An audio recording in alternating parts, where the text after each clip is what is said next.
اعظم محمد علی جناح کی یوم ولادت کے موقع پر ملتان میں تقریبات کا سلسلہ جاری۔ مختلف علاقوں میں کیک کاٹے جا رہے ہیں، سیمینار منعقد کرنے کا سلسلہ جاری۔ بانی پاکستان کی یوم ولادت کے موقع پر ملتان میں کیک کاٹا گیا۔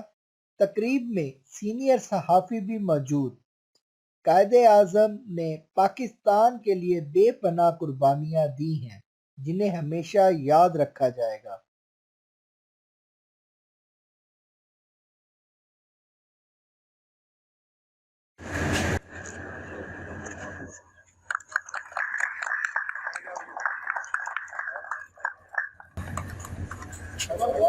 قائد اعظم کی وجہ سے آج ہم آزاد فضا میں سانس لے رہے ہیں۔